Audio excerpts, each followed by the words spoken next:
So hey, we're gonna call this meeting to order. So at this time, first and foremost, just welcome everybody. I'm Mel Whitlock. I am the Curriculum Advisory Committee Chair. So we'll go ahead and get started for review of the today's agenda. And for the sake of time, I'm not gonna read the agenda out for you guys. I'm not gonna read the agenda out to you guys. I want you guys to take a moment to look at it for about 30 seconds, and then we'll call for a motion to approve it. It is located in your, oh, there it is. Apologies, Melvin.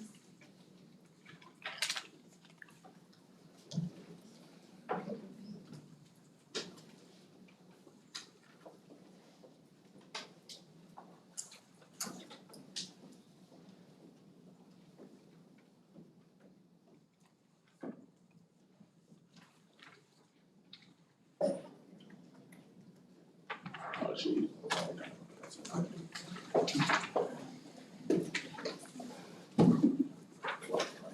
Okay, so motion to approve tonight's agenda.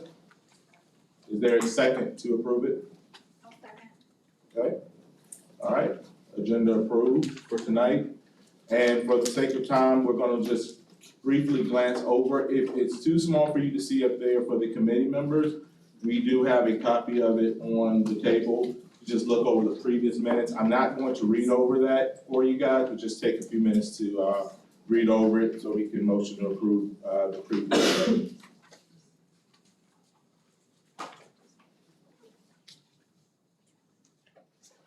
For our Zoom friends, I did just hit record.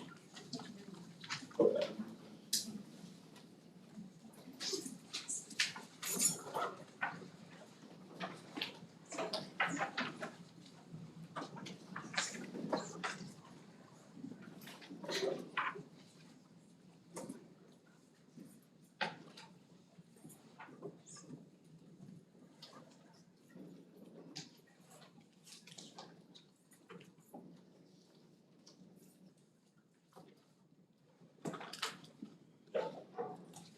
Okay, so motion to approve the meeting for February the 22nd. Can I get a second for that motion?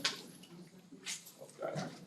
All right, motion is approved for February 27th meeting. So at this time, I believe Ms. Giovanelli, you're gonna give the board report. Well, actually, I just want to welcome everybody here tonight. I love the attendance. I hope we can keep this up because this is great. So just a welcome, and let's get right to the meeting because I don't want to take another minute. So thank you. Thank you very much, Ms. Giovanelli. And good evening, for those guests that are here this evening. My name is Jeff Spire. I'm the Chief Academic Officer for the School District of Lee County. Welcome, of course, to our curriculum advisory members. Good seeing everybody this evening. Tonight's presentation, we're going to have a couple procedural information presentations this evening. And with me to help this evening's presentation are a number of individuals. I have Dr. Bethany Quisenberry, who's the Director of Elementary Curriculum and Instruction. I have Lori Houchin, who's over at Middle School Curriculum Instruction Director.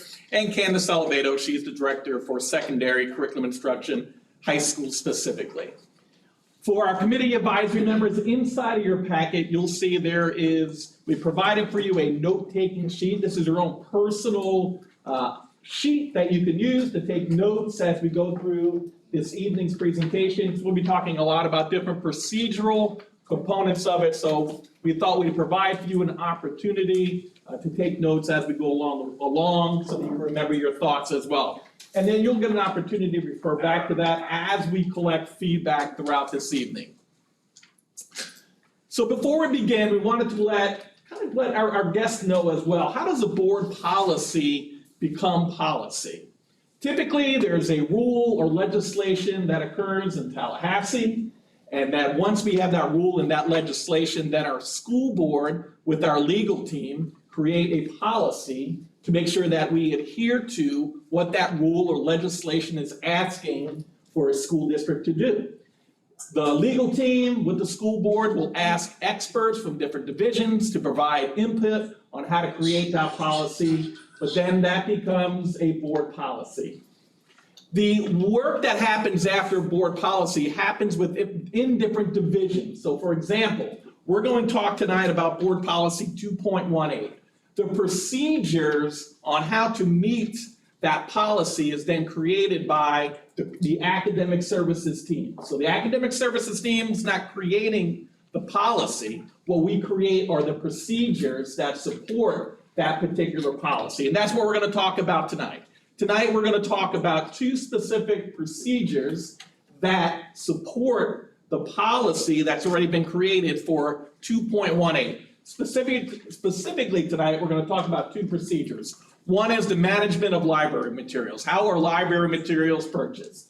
And the other one, which has already been approved by this curriculum advisory last year, is the book challenge process. What's the process for challenging books? This group's already approved that, and this is tonight. We're going to take us through that procedure again because we do have one additional recommendation. So those are the two procedural components that we're going to talk about tonight. That's what's on the agenda. That's the purpose of this evening's meeting. So we're going to start with our first procedure, and Lori Houchin, she is going to lead us through that first activity. Lori? So again, this was previously approved on February 28th of '22. And so we have two revisions as legislation changes. We continue to improve our processes. So what we're planning to do tonight is to kind of review it, and then our curriculum advisory committee members will be able to provide feedback and input on that. We'll collect that information. The public will be allowed to comment on that as well. And then we will bring back any revisions that were recommended at our next meeting, review that as well, and then let our team make a recommendation. So that's our process for tonight. So the first one, the challenge for to instructional and or media materials processes. So we have two revisions. You should have this in your folder. So we have a challenge form that we've been using, which is step number 1, and nothing has changed in that section. They can challenge directly to a school or to the district, and either way, it gets reviewed. If it's challenged at the school level, the school principal will submit the form. Nothing has changed on that. And then upon receipt of that, this is new. So the parents and guardians will complete a parental consent form. So while it's in the review process, before a book is allowed to be checked out, that will get flagged in our system, and it will require a parent permission slip so that parent is alerted that the book is challenged and being reviewed at that time. So it doesn't prohibit checkout, it just lets the parent know that this book is being challenged and that it's in review. So that is a change, is number 3. Then within 10 days, we start to convene the ad hoc committee. We get that put together, get all the materials put together. And then you'll see 5, there's no change. We still get members of the community and team members to sit on that. They have to individually read those books that are challenged and provide feedback. We look at the legislation, we look at why it was challenged, we look at the developmental appropriateness, what the reading level is, we look at professional reviews, we look at the content appropriateness, which means the interest level. We look at the state statute, which has us look at the theme, the intended use, is there any literary merit, the contribution of the material presenting different points of view, and then you have to look at the material as a whole and not out of context, and then any other considerations that the ad hoc committee deems appropriate to look at. Then we have that scheduled meeting, which is number 6. We have a facilitator that does the deliberation process, and many of our members here have sat on one of these before on our challenge, on these ad hoc committees. Then after the findings, we submit that to our chief academic officer, and he submits that to a review for the superintendent. The superintendent then lets the school board know what the outcome was for that book. And then the directors of curriculum inform the complainant about how it was resolved, and we take action based on that. So in the event of a restriction, which is number 11, this is new as well, that we have a parental consent form as well. So, for example, if the ad hoc committee says that this is appropriate only at the high school level, or this is appropriate only for a college level course at the high school level, then the parent will be notified and they'll do a parental consent before the student is able to use the book. And then an appeal can take place, nothing has changed there, where they can appeal the decision, the complainant can appeal the decision to the school board. And that is it for this process. So we had 2 amendments, number 3 and number 11. And I'm gonna give our committee members a moment. You have a note-taking sheet to take notes on 3 and 11 for any suggestions, input, questions that you may have. Oh, you wanna see the forms? Yes. And I can't open these consent forms real quick so you can see what you're commenting on.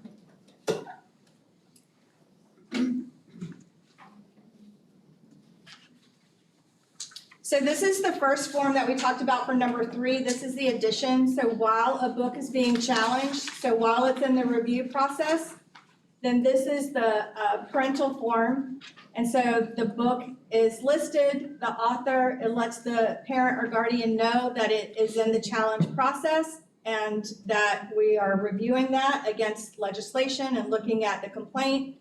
And we ask that they sign for permission to indicate their preference for the checkout. So they can say that they do wish their child to still check out the book, or they do not wish that their child check out the book.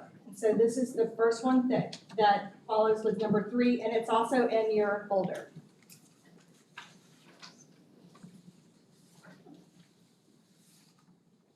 The second one was number 11, and so this is the ad hoc committee has already done their review. They have limited use of this book for some reason.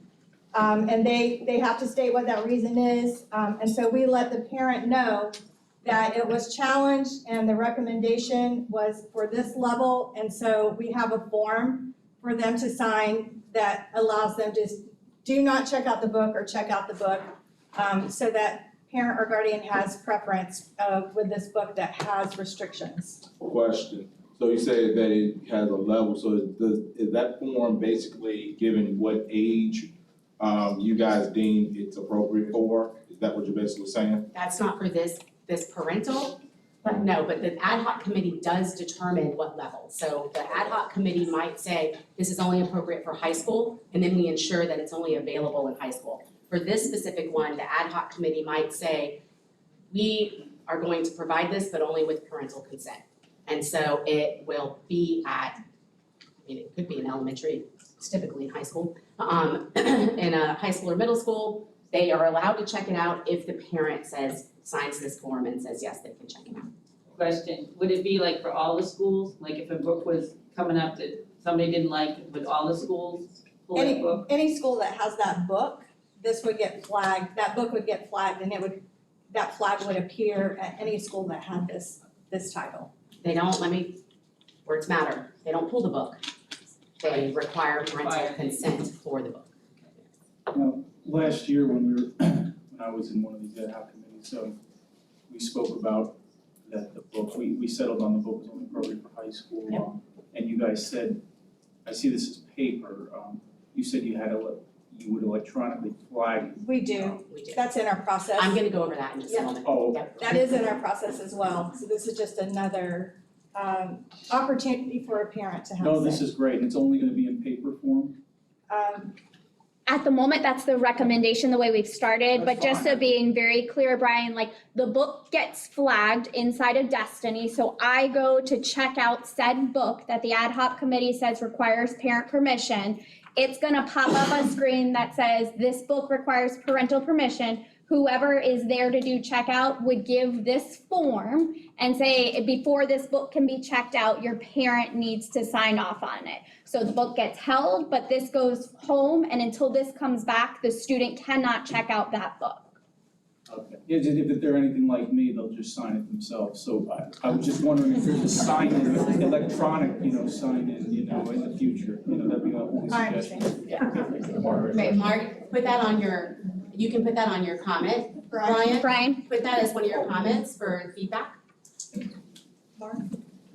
So last year on one of the ad hoc committees, I asked a very specific question and got a very specific answer. I wanted to know if we came off of that yet.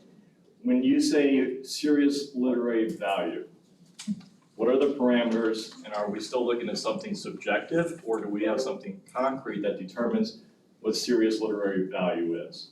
Because in my opinion, some of the stuff that we reviewed last year has no value in a public school.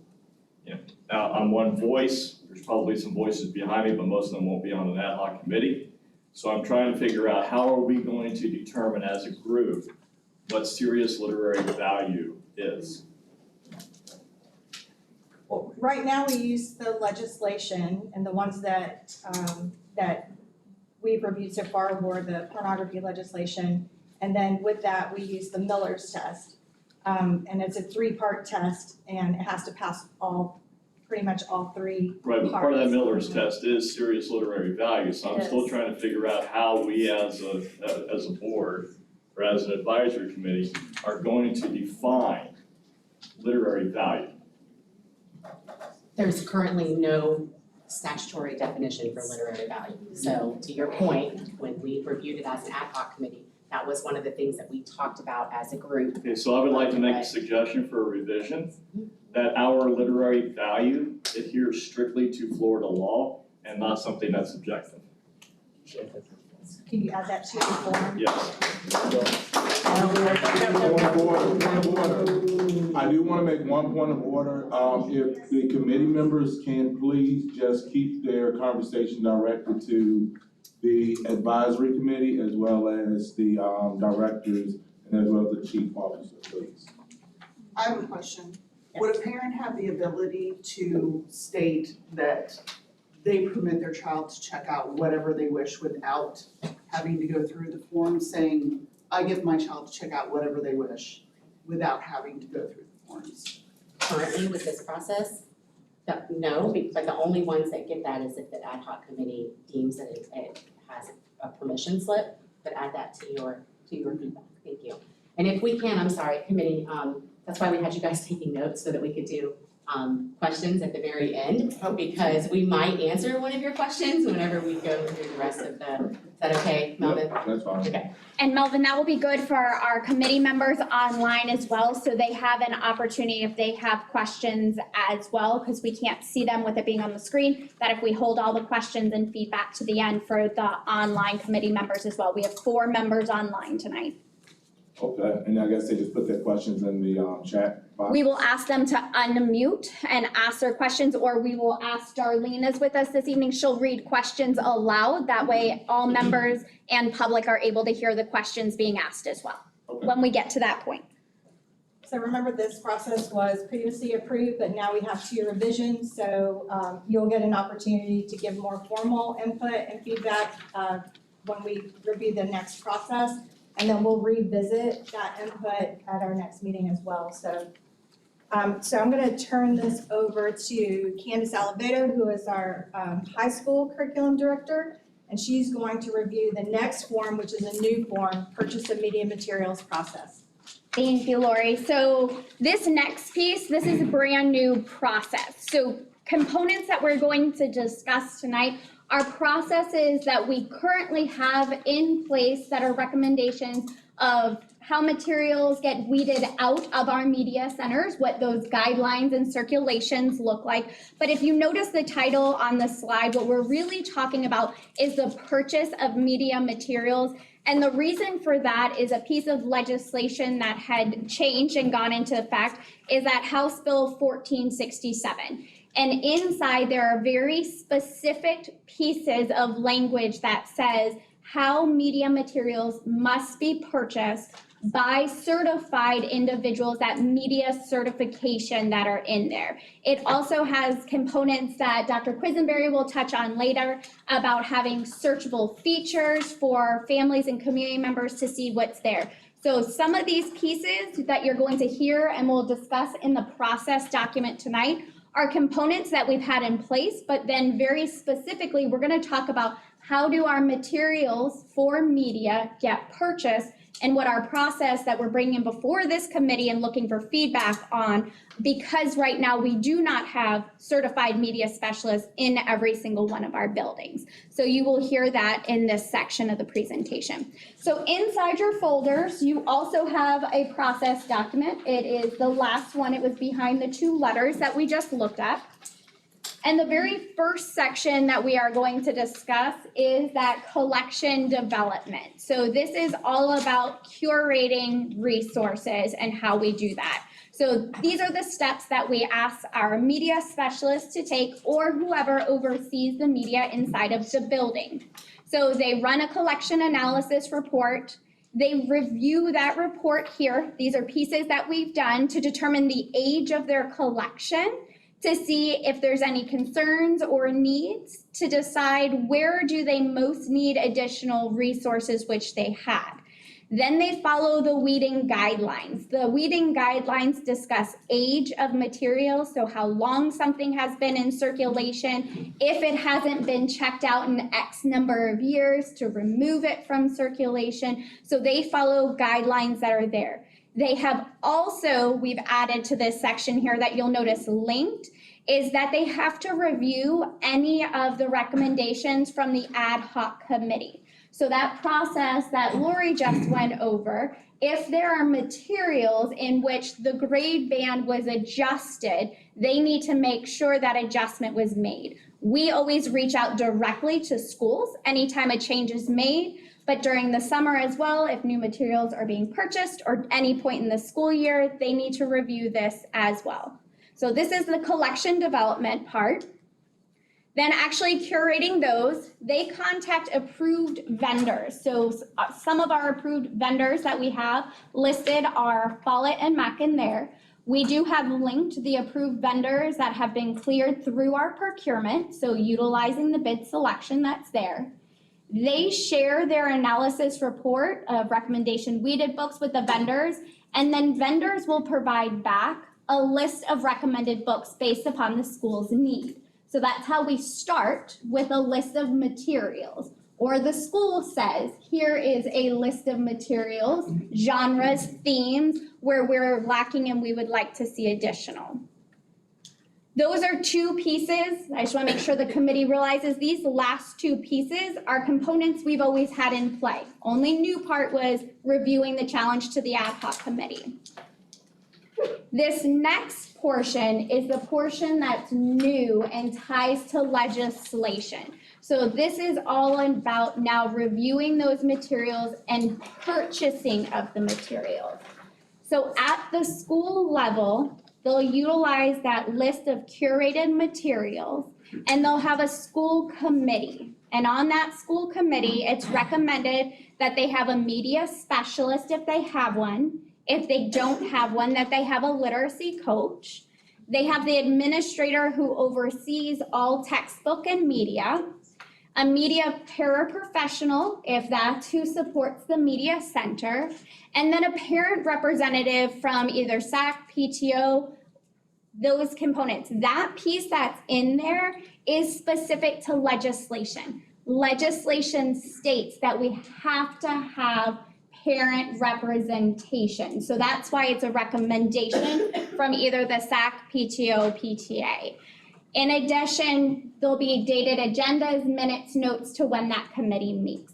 So when the committee meets, their job is to review the list of curated materials, and very much so the same way in which the ad hoc committee reviews material. They're looking for the developmental appropriateness, the reading level, This next one that says book review, this is very specific from the DOE. One of the components that came out when the DOE provided their training is that the book review has to come from professional peer-reviewed sites. So those two sites that you see listed and outlined in the process document are specific from the Department of Education and the training in which they provided. In addition to those things, they're looking for content appropriateness, that interest level of the material, which this becomes very important.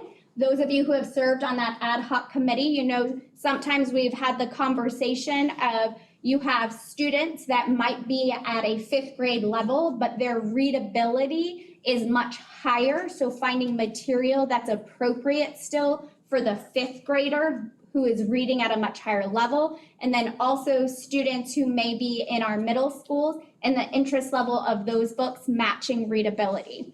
And then the last piece is that state statute. So coming back to that state statute, 1006.40 drives all of this work in there and really honing in on the 847.012, which is that harmful to minors. So that details out those pieces of which we are grounded in statutorily to make sure we are following. So when the committee reviews for all of those pieces that we just talked about, they go through each of the books they're looking to purchase through that lens. The committee would then remove any books from the curated list that do not meet step 9. So that group of individuals pulls out any books that don't meet step 9. Once they've done that review process, that list of books that the committee has, that goes back to the SAC, PTO, PTA for their feedback. So again, bringing it back to our parent communities, 1467 says we are required to get that input there. So we take it back there for feedback. Once feedback is collected from that parent group as well, then the principal reviews the feedback from the committee and provides the final approved list for purchase. So now the school has the list. Now it's time to actually order the materials. The school puts the order in through what we utilize is PeopleSoft. So that goes in where they look to purchase any of their materials. That purchase order is then going to come to the curriculum and instruction department, and it will be reviewed by the district media specialist. Remember in 1467, one of the pieces that's outlined is books must be approved by somebody who is certified. Because not every school has an individual that is media certified, all materials will come through the district to be reviewed one more time by a certified media specialist. So that will come through PeopleSoft to this department here.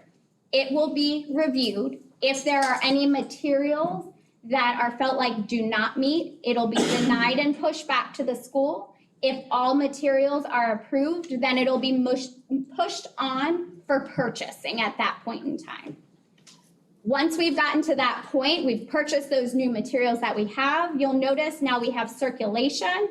We repeat this process at the end of every school year. So the reason we're bringing this to this committee now, and it's very timely, is this summer, the end of, as we wrap up this school year, would be the first time that our schools would need to put this process into place. So as we started earlier, Dr. Spiro had started off with, we're looking for this committee's feedback and input, and we're gonna be bringing it back one more time next month for a recommendation that we can move forward. That way we are completely in compliance as we close out the school year and begin this process with our schools.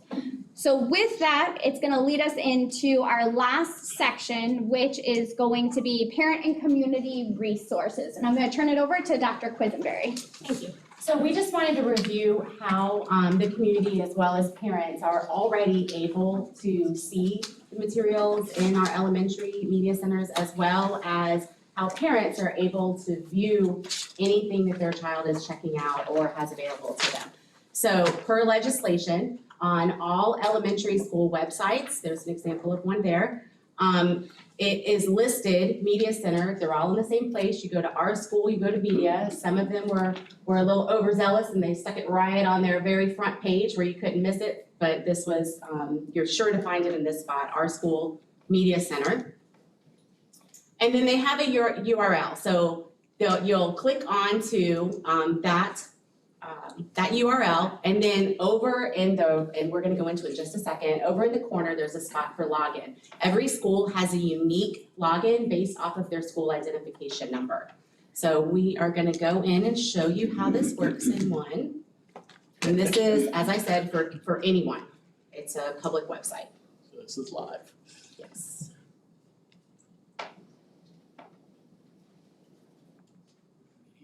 Our school, media, she's gonna click, she's gonna remember that it's 0121. But over in the corner is login. The steps people miss. 0121, I think is what it was. 0121 search. And then it does it the opposite way for the password.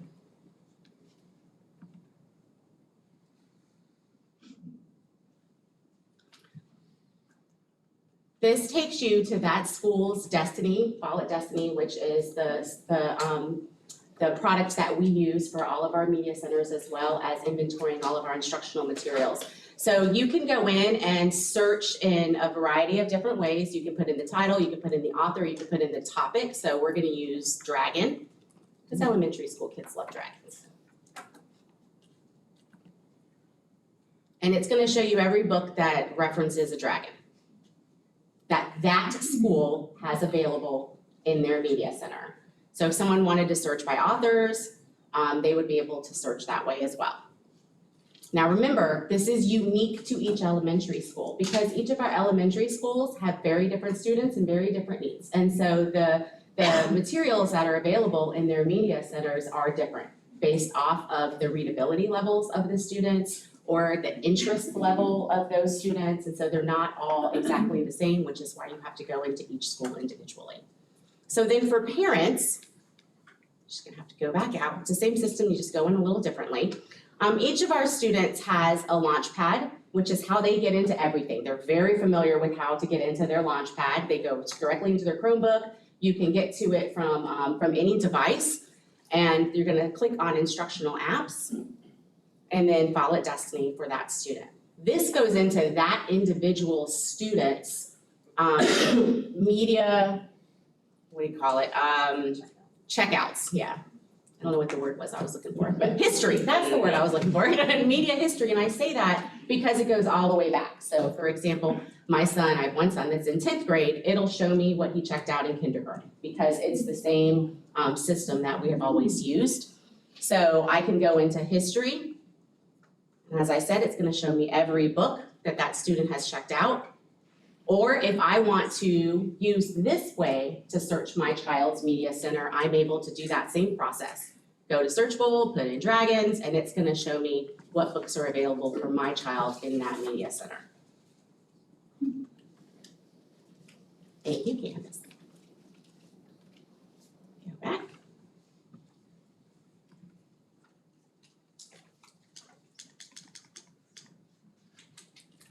So then, as Brian mentioned earlier, inside of Destiny, let's say I did not want my child to read about dragons, big problem with dragons, and I don't want my child to be able to access that.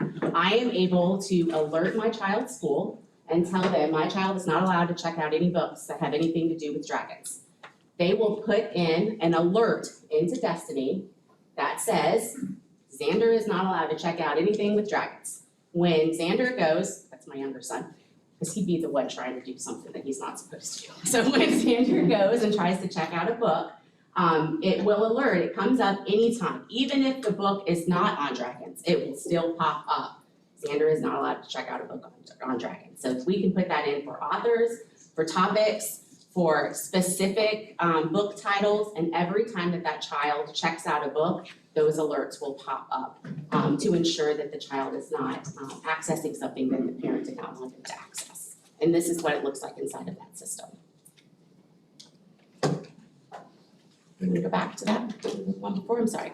Okay, so as we've been going through our presentations, and thank you very much for keeping your questions till the end, you had these sheets that you were putting down your thoughts and questions and feedbacks. And because we want to ensure that we get all of your questions and feedback and thoughts, to bring back to the next meeting as well. If you will use the sticky notes in front of you and anything that you really, really want us to have, put that on the sticky note and then put it over here with the corresponding piece. I'm gonna read them out loud as well, but we want to make sure that those are the pieces that we're able to take back and then have in the minutes to discuss for the next meeting. Committee members only. Committee members only, yes, sorry. So I'm gonna give you guys, I'll watch you, give you like 3 to 5 minutes to transfer onto the sticky notes anything that you want to ensure that we take. You want to read this on the front paper? Yes, well, it's what's on their note, it's exactly what's on your note taking sheet. It's just by each one. So this is form challenge book, Oh, but I can't. form restricted challenge book, analysis, it's each one. And then if you were on Zoom, if you, well, you want to put it in the chat box and I'll read it out loud? Yeah. Thank you. Put it in the chat box if you are a committee member joining virtually and we'll read it out loud. Hey, let me just make one point.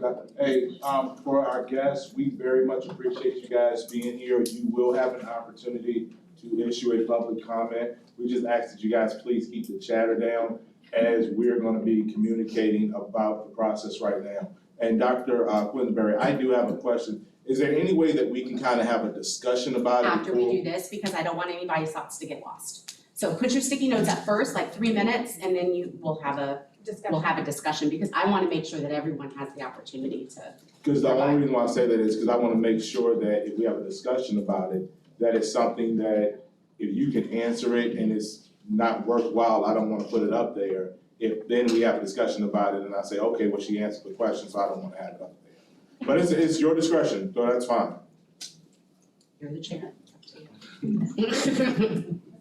So. I mean, I'm gonna read them out loud and answer the question if there is a question, Well- or if someone feels more comfortable with not putting the sticky note up, and then when we have discussion, bringing it up, we're able to do that as well. I'll just ask, is there anybody in the committee who has something that they need maybe more clarification on, or that they're undecided on what is a priority? Go ahead, Dave. You I can address it. just wanted to add my thought. I think the goal here was to have that stuff down to help guide the conversation, to help guide the Yes. discussion. So we kind of know what the points are going in.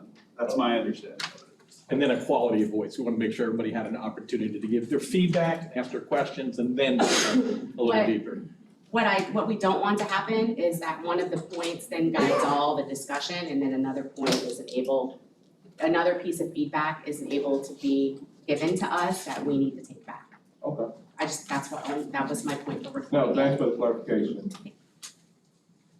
Dr. Quisenberry, I'll set a 3-minute timer then and we'll see where we're at. Yes, thank you. For our members on Zoom, if you would make sure that you put any of your thoughts that you would like shared into the chat, we will read those aloud as well. You have the timer? Okay.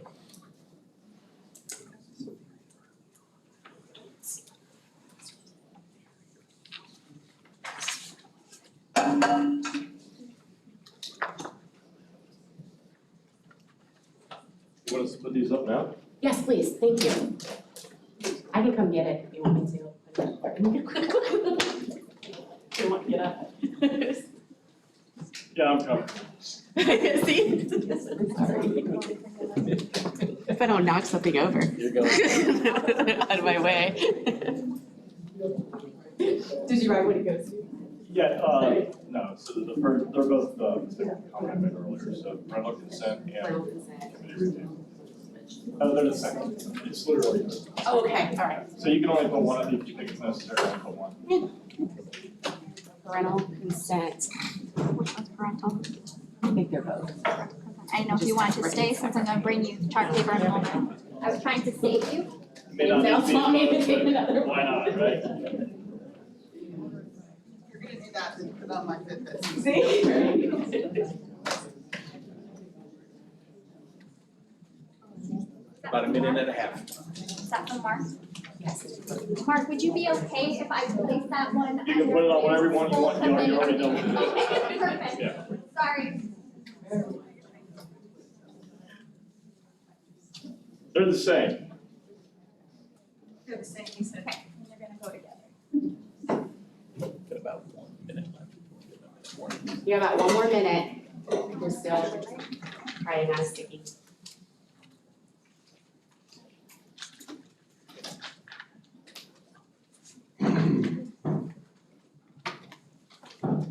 And then again, for our committee members on Zoom, if you want to drop anything in the chat that you want stated out loud, shared to help guide discussion. Yes.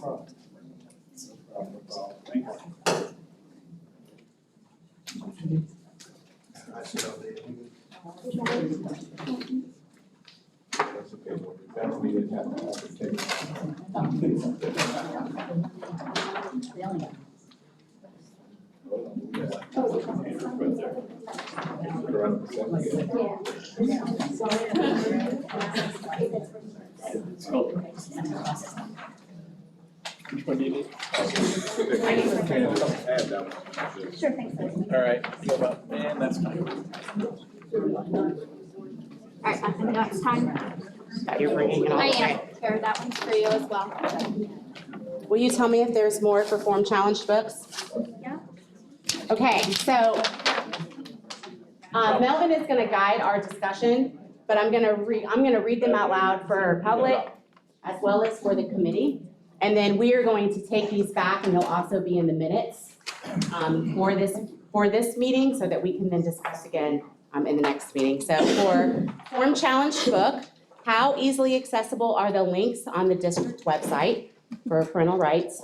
I think, does that mean for parental rights or does that mean for the links that I went over? So that's my question. Okay, So specifically, it's for, finding information on how to access, I guess, to view what books your kids are reading. okay. Because the reality is. You mean for your personal child? For your, to be able to access it, to access your personal child, because we still have some issues where parents may not know how to go through the Yep. process. And so sometimes it's easy to have, you need a pen? I think she's good. Sometimes it's easier to click a link just to even have some type of cheat sheet on how to do it. So I haven't looked on the website myself to see what the parental rights form looks like. I know we discussed it last year. But is it challenging in your opinion, or is it something that most parents can? Depends on how familiar you are with our website. Okay. So, and we'll make a note to pull it up for the next meeting and we can talk through that. But then you'll also get, as a parent, you'll also get a school messenger with this report card that gives directions for how to access that. So we send a school messenger with each report card that gives directions for how to access your personal child's media So just history. one quick follow-up, then I'll let the other members speak on, because I think it would be beneficial just to, maybe if the schools had some type of knowledge on how to direct parents to it. Oh, got it, yeah. Without going into too much detail, just say, you can access, process how to do it on www.leeschools.net at this location. Okay. And it'll save a lot of headaches for the secretaries. Got it. Is there a number of challenges required before? Real quick, Go ahead, Bethany, Julian had a question. Oh, sorry, Julie, go I ahead. was the one, I had something about a link on Focus, you know, at the beginning of the year, you have to fill out 500 forms, the same thing every year. I have 4 children, I'm aware. Could it be a link or form where up front at the beginning of the year, a parent could place their preferences or restrictions at that time to avoid anything coming down the pike? You know that most people already know what they want, like you used the example of the dragons. I don't want them to have dragons. Just do it up front at the beginning of the school year when you have to fill out the 500 forms that way. And then maybe if there was a link on each school site how to, I'm just be honest, I don't find the district very user friendly. It's a lot of clickety click. So if it could be on the school's website, like to their Destiny catalog or whatever, you know, I think it'll be easier for parents to access. So similar to what's there now for community to access, your suggestion is that there's a spot to access for students. Like if you're a tree line, this link is for tree line. That's the way it is on the school website now, though. That's recent for this year's legislation. This is probably what you, nope, this isn't what you just asked. Is there a link of a number of challenges required before a book can go to committee? No. So once we receive the challenge form, it goes to committee. Double jeopardy, need language that prevents a book from being re-challenged after being approved.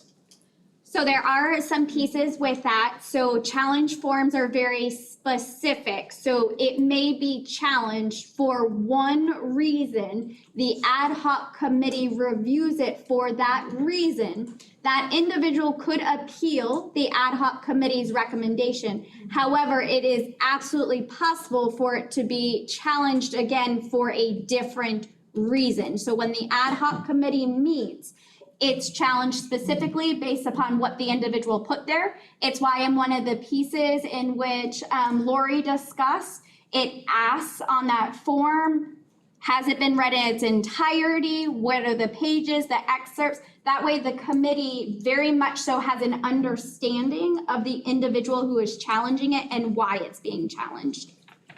And I think this fell, so I'm not sure which one it was on. How much teacher autonomy is there in the process in case teachers know a credible source but not approved by ad hoc committee?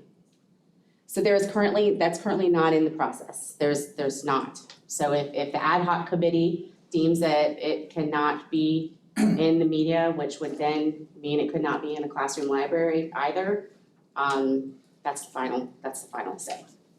Do you guys disagree? Okay. Can a parent give unlimited access to check out books? That was your question before. And at this time, with this process, no, not if there is a permission slip tied to a book. So you just have to sign yes to that book when your child tries to check it out. Forms in multiple languages, good point, yes, they will be. And then electronic signature, we're gonna take that back. Are you still following the Miller's test? Yes, we are. There's no more? Nope, there's that one. We're gonna move it I was over. like, that was really quick. Media specialists, are there any teeth for not following state statute? How can media specialists be held accountable? I mean, I'm gonna answer and you guys can add. I'm sorry, can you repeat the question? Media specialists, are there any teeth for not following state statute? How can media specialists be held accountable? Okay, now I didn't hear the question. So media specialists hold a teaching certificate just like all other teachers, and they have to follow statute the same as anyone else with a teaching certificate. And if they do not follow those state statutes, then their certificate is in jeopardy. So that would be the teeth. And then there's the state training, required training. So, okay, there is now, through new legislation, a required training that media specialists have to take. Anyone who is part of that committee as serving as a media specialist, so like we're taking the training as well, and it lays that out very clearly in that training that you are jeopardizing your teaching certificate if you do not follow these statutes. You guys want to add anything to that? Nope. Okay. I have just a question, just to kind of clarify. Mhm. So you don't need to have these forms if you just don't want your child to learn about dragons. You can just say you don't want to learn about dragons, or does it have to be a restricted thing? You do the restricted thing saying that you don't want your child to do about dragons? That is only if the ad hoc committee deems there needs to be a parent permission slip. Okay. If I, as a parent, decide I don't want my child to read about something or a particular author, it is my parental right to put restrictions on my child. And nothing has to wait on that. That can happen. A parent can go do that tomorrow. If there was a piece of textbook that they did not want, they can go to their school and put that request in. They can call the school. So that does not need to wait for any of these processes. Parents have those rights right now. This is Mark's question that I don't have an answer to, so I'll read it again anyway. Define literary value. Oh, Mark, I can't read your handwriting. Solely on the state of Florida's new governing pornograph. Since there is no definition of serious literary value, I would like to see a revision to the old ad hoc committee to determine the value based solely on the state of Florida's law defining pornography. So that's a talking point that we can bring to the next committee meeting, if that's okay. Yeah. Do you guys want to add anything to that? No, nothing additional on that one. And Mark, I take that back. One point, I think I heard you say in there, we are watching legislation though. So if there are any changes to legislation, any language is adjusted, then our language is adjusted. But based upon processes right now is what is approved and signed into law as is. I think more specifically, I just have a problem with the Miller's test because we don't have a definition of serious literary value. I think we should just take the definition of pornography as it is in the state statute and just adhere to that definition and eliminate the subjectiveness of the issue. And for, I don't know. Public, please don't. 10 or 20 more seconds, maybe? Yeah, you got. Okay, so the lack of pornography is not gonna hurt anybody, but the presence of pornography could hurt somebody. So if we just eliminate it completely, I think we can. Thank you. Thank you, Mark. Paper permission slip, great start. If it can be done electronically would be better. We heard that. Is policy 2.18 active? If not, oh, sorry. Can you repeat the question? And again, guests, we do appreciate you guys being here, but please be mindful that we're going through a process and you will have your time to speak, for those of you who have signed up to speak. Go ahead. It was paper permission slips are a great start. If it can be done electronically, that would be better. So I think that was to Jolene's point of having it, it wasn't her sheet, but to having it as an electronic as part of focus. I had one quick thing, just thinking about all the restrictions on the account. I believe it would be something outside of school. You know, kids like to give each other stuff and share. What if somebody checks out a book? Hey, buddy, my mama said I can't have a book on dragons. And buddy checks out, say, a book and give it to him. Like, how would that be handled? Then the parent would have to. The parent would have to take care of that.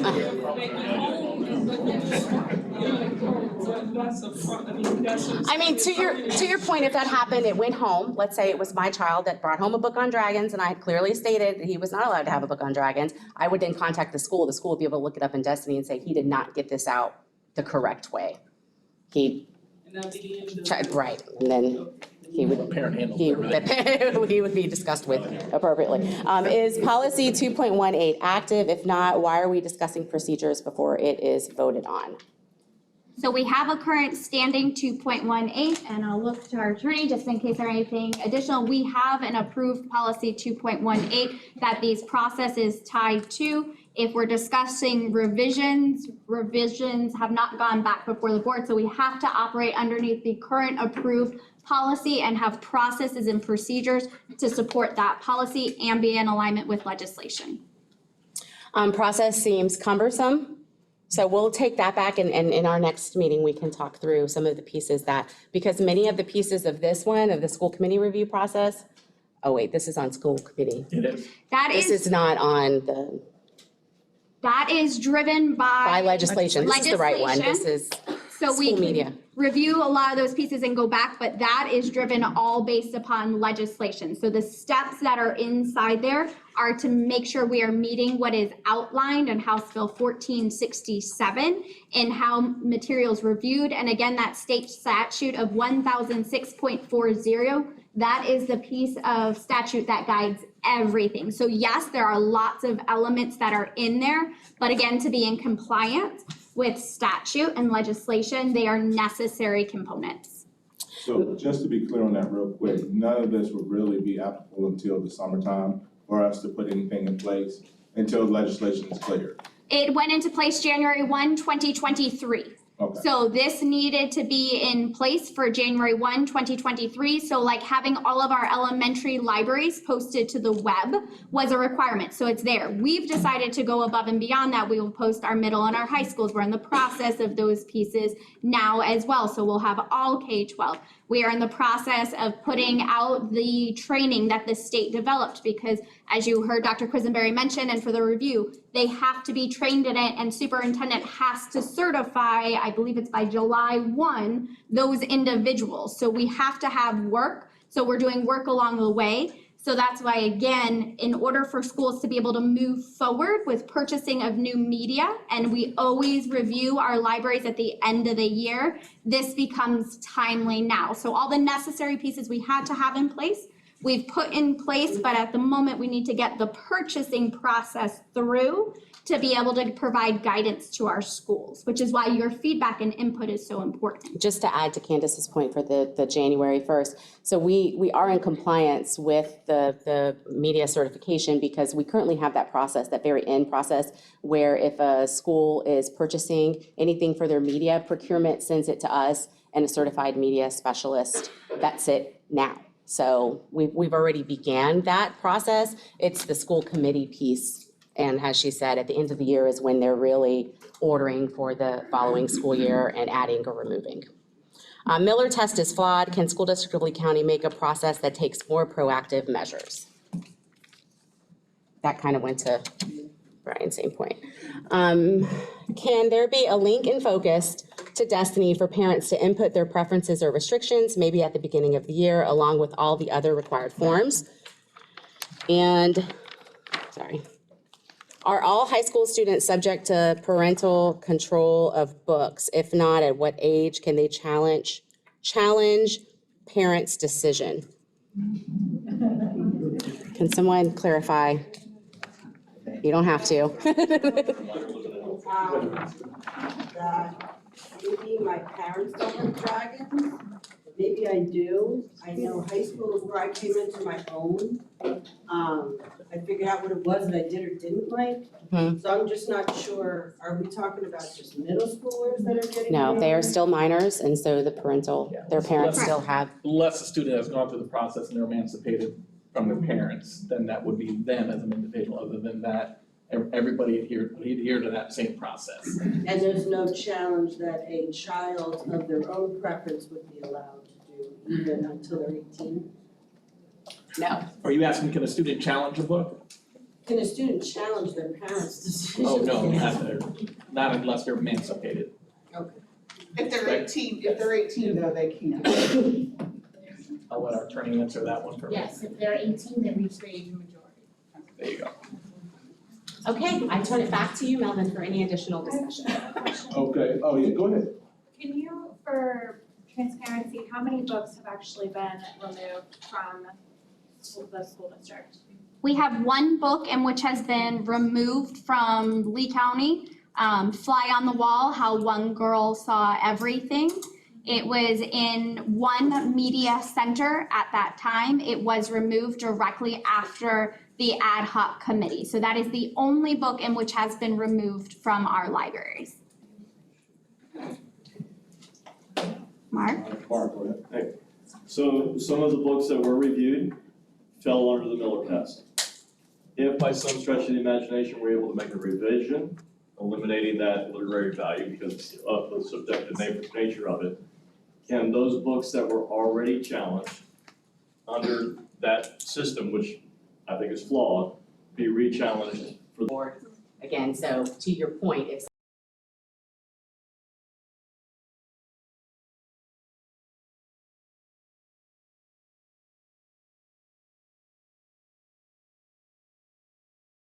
any of those pieces were changed and the process document is, if the challenge form is changed, I don't know, there's a possibility that yes, they would go back through. May I ask a clarifying question though, Mark, just so I hear you correctly? If that book was challenged and based upon the outcome of the ad hoc committee review, that individual, it goes back to the individual who challenged it, that individual can appeal and then it becomes a board appeal. So before it's re-challenged for the same purpose, there is an appeal process, which then involves the board. So I just wanted to make sure that's clear because if it's gonna go back before the committee for the same reason, there is a process, which we did not discuss in here though, where the individual who challenged the book can appeal. I don't have a good answer for that. Mark, I'd have to look. I don't know that we have that outlined. We would need to take that one. So that's why I feel like while it may be statute in the statute that He doesn't have age strict definition. It The does. floor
In the statute. statute. But Florida Point of statute does, order. but throughout everywhere it Point does of, point of order. Dave, were you, I was just- recognized? Or- Yeah, no, well, I want to be recognized, but Go ahead. it was mainly point of order was because of back and forth. Yeah, But if I, you have your. I just want to point out, we have the board attorney here, and that maybe questions about the legality of the issue might be directed to her if you don't. So, thank you for that. The Miller test, excuse me, comes from a United States Supreme Court case that was issued in the early 70s. That is the base legal test for obscenity. And it has 3 parts to it. And what I was sharing with Ms. Quisenberry, perhaps at your next meeting, we can come in, because some of the questions that you're asking, Mr. Gillespie, in terms of what is literary value, those aren't things you're gonna find in a statute. Those are things you're gonna find in what they call case law, which is the court's interpretation. And that is what the Miller test is. It created a legal test. And there are some cases out there that can help elaborate and explain this a little bit more. So I would be more than happy to come at the next meeting and just kind of go through the Miller test and explain some of these legal tests and some of the cases that are related to it, as well as how the statute actually applies when you apply the Miller test. For example, one thing that you indicated was pornography. So if there's something that is pornographic, it should fail the Miller test. Well, that prurient part of the Miller test, most likely something that is truly pornographic will fail that test. What we're talking about really is obscenity. And where's that line, especially when you're talking about what students are reading. So I'll be more than happy to delve into that a little bit more. So I'll reserve my comments for next meeting. Melvin, we do have 2 questions of our committee members that are on chat, so I want to make sure they get addressed as well. May I go ahead and read those at this time? So the first question is, if I'm understanding correctly, we can already choose to abstain from having our kids check out specific subjects, but we cannot give them the same permission beforehand to any book regardless of challenge status. That's one that came up a couple of times. Yes, you can right now. No, at this point, not for same permission for any status.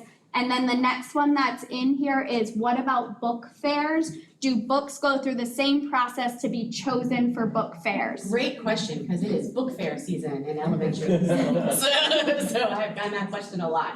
And so we have a message that goes out to families when a school is hosting a book fair. The school will send, we call it backpacking, so it goes paper home, and then we also send a school messenger.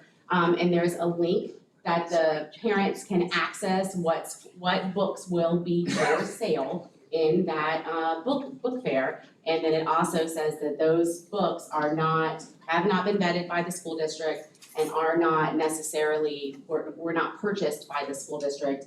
And to please let your school know if you don't want your child going to the book fair at all. They have to have money to purchase from the book fair anyway. But the parents are able to view those books, so that's our process. So it does not go through that vetting process because we ask for parent consent in the form of funding for those books.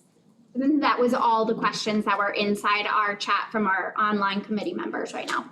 Okay, yeah, Brian, go ahead. Yeah, one quick question, is it, I don't know if it could be answered firmly, is it commonplace for teachers to have their own library in the classroom? And, if so, obviously, is it's strictly from the media center, they can bring their own books in. It is commonplace, especially in elementary, because when you get into secondary, then it's, content-based. A science or math teacher might not necessarily have a classroom library, but it's definitely commonplace in elementary. And that is one of our next steps, is working through that process, for those books will also have to be vetted through a certified media specialist. So yes, they will go through the same process, and they will also have to be available for the families, the students in that classroom, the parents, to be able to see what books are available in that classroom library. But that'll be a future topic tonight, or Correct. just the two. So Melvin, I know we got the input from our committee members. We want to move along to public comment Yeah. and get some comment feedback from our community, because that's part of the process as well. We want to hear what our community The thinks. first thing I wanna know is how many public comments do we have? So I have 21 Okay. physically here. How many do we have online?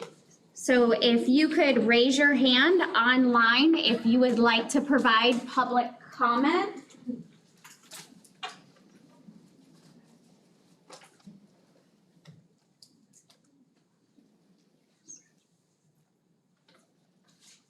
And Candace, as you're checking, I'm gonna go ahead and just read the procedural stuff off. Absolutely. Melvin, I'm just gonna repeat it one more time. Do I have any Zoom members? If you plan. So this applies to anyone who wants to make a public comment tonight. Speakers shall be called to address the Curriculum Advisory Committee in order in which you have signed in. So we're just gonna go sequential through the list of how many people signed up, and we're gonna go through that process. I think we should let the online speakers probably go. Nobody raised their hand. Okay, that's easy fixed. Melvin, Candace, do you want to review? Yeah, I'm gonna do He has it. Oh, perfect, okay. So each speaker shall have an opportunity to address the curriculum for a maximum of 3 minutes. We will not deviate from that. It will Melvin, be- 2 minutes. Oh, 2 minutes? He's got the next part to read. Right? Yeah, I'm about to get to the next part. So if there are more than 20 individuals desiring to speak, the maximum amount of time the individual allowed to speak shall be reduced to 2 minutes. See, Bethany, I was getting. Thank you, That's guys. right. That was too fast. You've always accused me of that, of going ahead. All right, if there are more than 30 individuals desiring to speak, the maximum time of each individual shall be reduced to 1 minute. So fortunately, everyone here will have 2 minutes to speak. We won't deviate from that, so please use your time wisely. Point of information, I'm willing to take my name off the list in order to give everyone 3 minutes. But we'll still be over that 20 number, correct? I'll withdraw my name off the list. Okay, Withdraw. There you go. so We have another person. so how many total do we have? I believe 3 individuals raised their hand to withdraw. Okay, so if you can just call your name out, just so they can know to take your name off the list. We have 3. Mara Jenner. I got you. So we're at 19. Okay, okay. Adrian Stevens. Mr. Stevens. You want to take your name off? Yes, ma'am. And then I believe there was one more behind you. Was there someone else?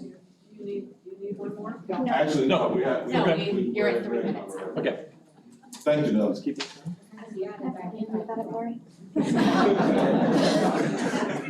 Excuse me, sir. She said she'd give me my space. I'll give her my space.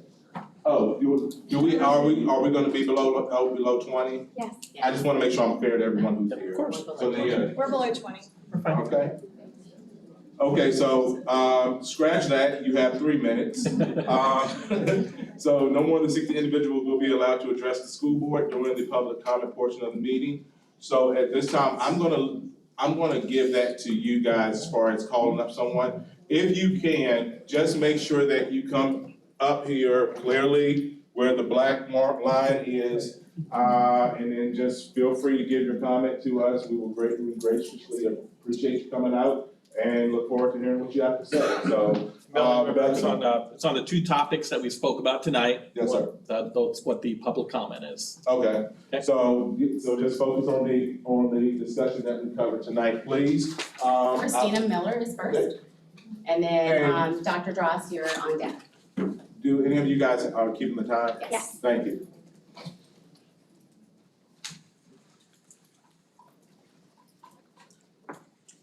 Good evening, my name is Christina Miller and I am a Florida native.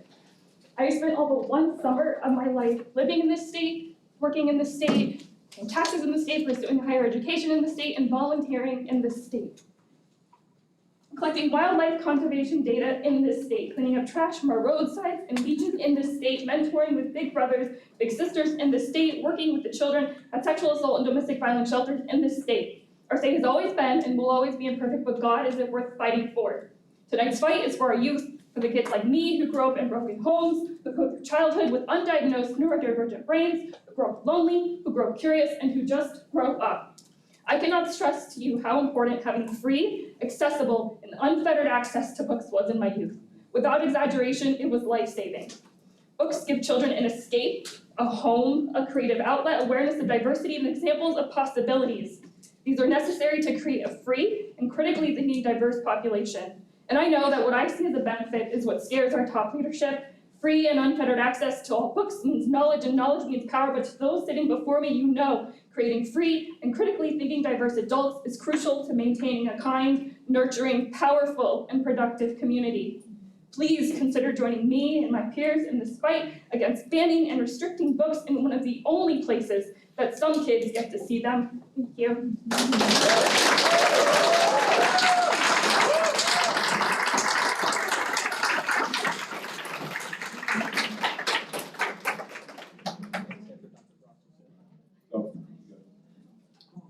Point of order, Melvin, we can't.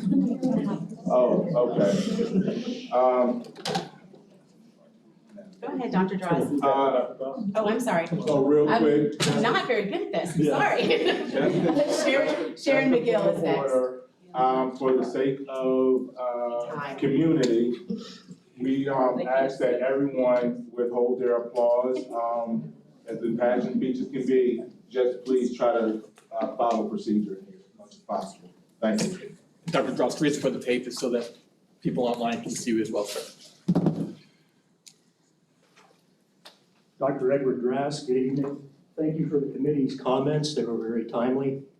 A wise teacher spoke a moral truth, have nothing to do with the fruitless deeds of darkness, but rather expose them. Sometimes you have to fight dragons. I'm here to protect childhood innocence and to facilitate education of students to produce members of society with high moral values and excellent character. Our group is the one that insinuated itself to remove books from school libraries. The group Books and Public Education calls this book burning. Except books aren't banned, some are just not allowed in the schools. Public schools are funded by all constituents. You can still buy and read these books, but parents who don't want their kids exposed to them are protected as well. Everyone wins if you call it book banning. Understand students are a special population, not the adult public. The district serves children, this district protects children, and minors require special care. I reviewed these 575 books that were on the school list for acceptance in the library. Out of that list, 58 didn't make up to what I felt was adequate. I used some criteria to determine what these books meant. Do they meet the Florida legal obscenity standards? Does the material reflect good moral standards and support community value? Is the material socially uplifting? Does it improve the mind of the reader? Does the material deal with social ills, offer solutions that produce better citizens and benefit society in general? Does the material speak the truth? Is it historically accurate and well-researched? Is the message divisive? Does it force the reader to take a stance which opposes authority, societal standards, justice, and the belief in rule of law? Do the books cause political discord or violent activism, damaging to a stable society? You know, we're all concerned about the massive growth of adolescent mental illness, and the district invests millions in treating it. Understanding the effect these books have on malleable minds is significant. As an adult and a physician, I find the material damages character, worsens moral behavior, produces confused, hopeless, and unstable young adults. Why do we wish to make the mental health of our youth worse by providing corrosive material to them? As educators, you decide what materials students use. Do you place your stamp of approval on these books? Can you say that these books improve the social milieu and the community standards of our world. Thank you. Sharon McGill, and next is Ian. Ian, I'm sorry, I'm gonna say your last name wrong. Is it Rockheim? Rankin. Rankin. Good evening. My name is Sharon McGill, and I've been attending these curriculum meetings and the ad hoc committee meetings for 3 years now. And I've been following the activities of the committee and the ad hoc committee. And last year, they did an exceptional job with trained professionals on the ad hoc committee to make the decisions. But you know what? The people who wanted the books challenged didn't follow the process. They decided they didn't need to follow the process. The form, the challenge, was not filled out for any of those books that Dr. Drass was talking about. They just submitted a letter to the board saying, we think all these books should be challenged. Well, no, that's not the way it works. If you have an issue with a book, you fill out the form in its entirety, and you give it to the committee so that they can put it through the process. That's the way it should be done. And whatever the outcome is of the ad hoc committee, whether I agree with it or not, if you go through the process and do the right thing, they're going to do the right thing too. I'm not a media professional. I shouldn't be making decisions on media materials. I should be making decisions on what my own kids read, but I shouldn't be making decisions on what every child in the district reads. That's up to that parent. That's parental rights. That's parental responsibility. And that's where that comes into play. And this year, I hope going through, if there are challenges to books, this form gets filled out in its entirety for every single book that's challenged, because that's the way it's written and that's the way it should be done. Nobody should be given special privileges. And again, I am all for parental rights, but with those rights come responsibilities. And it's your responsibility to monitor what your child is reading.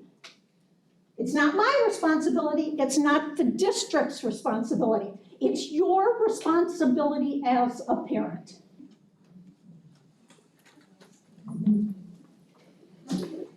Okay, Ian, you're next, and then after Ian is Robert Roper.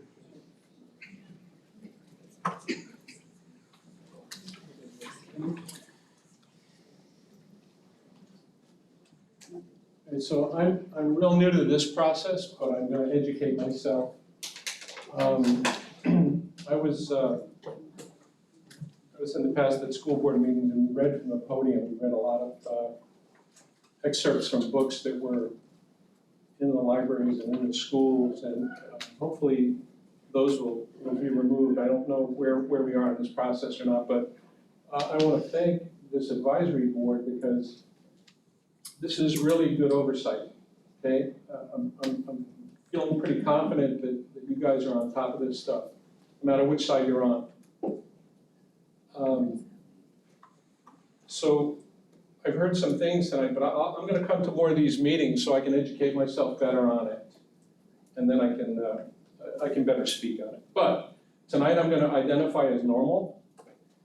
And I like the fact that there's a lot of there's been a lot of parental controls discussed up here. And for all those parents who identify as normal, I think that's good for them. The Miller test, I'm starting to hear some little things about the Miller test that may be outdated. Point of order, sorry, we already discussed that it was gonna be in a future meeting. Okay. Book fair oversight. I'm gonna overrule that only for the fact that we did discuss it, even though it's gonna be for a future meeting. The gentleman does have a right to speak on it at this moment because it was relevant to what we discussed tonight. All right, thank you. Book fair oversight. It seems like the book fair is a real opportunity for a lot of stuff to get by. And I think it would be a really good thing to have some book fair oversight, so maybe some more oversight on the book fair. Pornography versus obscenity. That's another one, that's gonna have to be hashed out, but I'll be here to listen to arguments on that.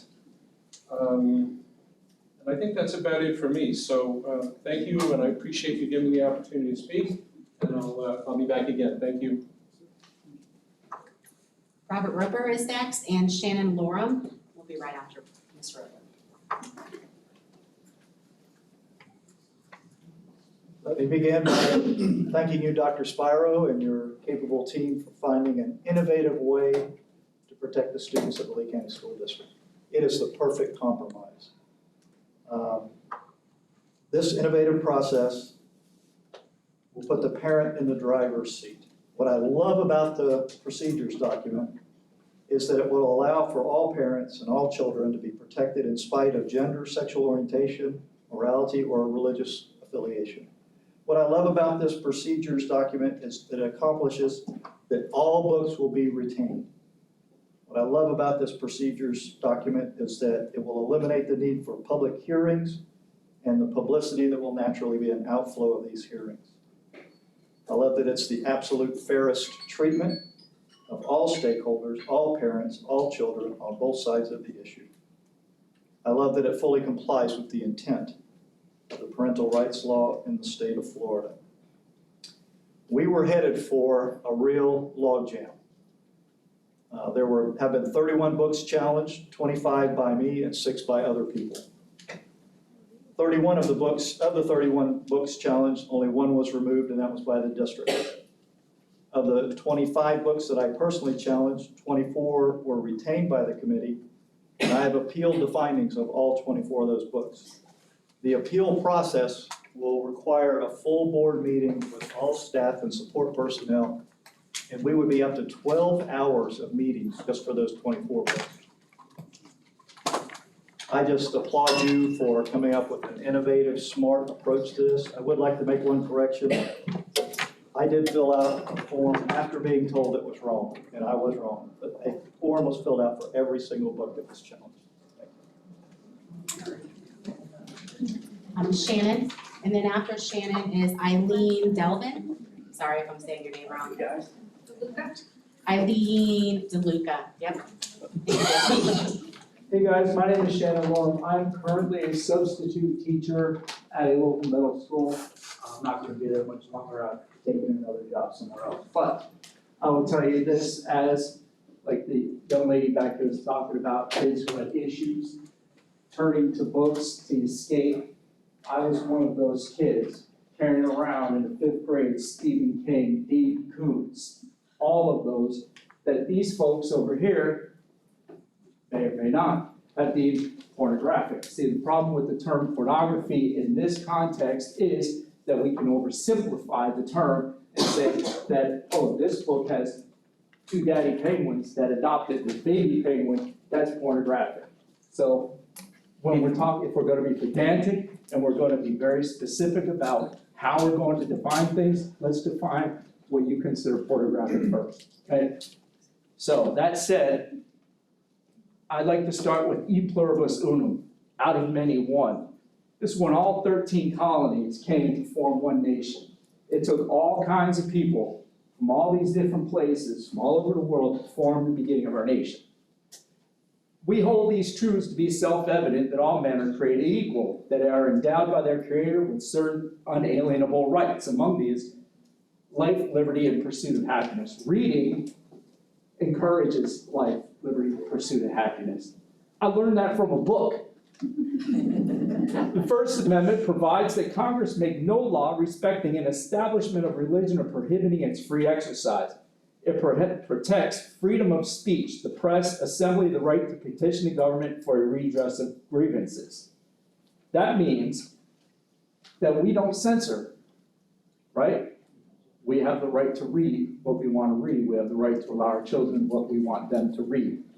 Our job as parents is to prevent our children from not reading the stuff that we don't want them to. Our job as parents is not to prevent your kids from reading something I don't want them to, okay?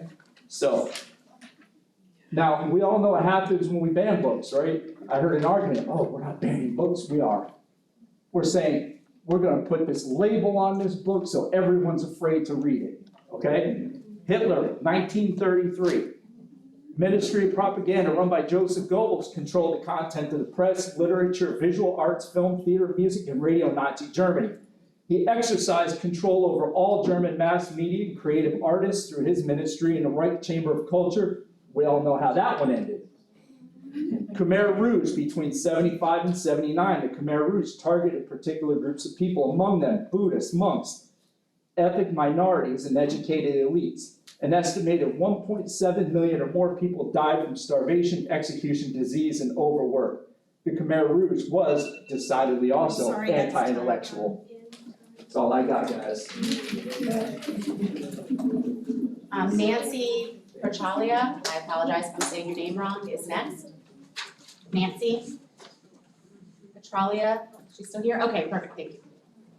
Hi, Dr. Spiro, Dr. Quisenberry, Ms. Houchin, Ms. Oliveto, and our committee chair, Dr. Whitlock.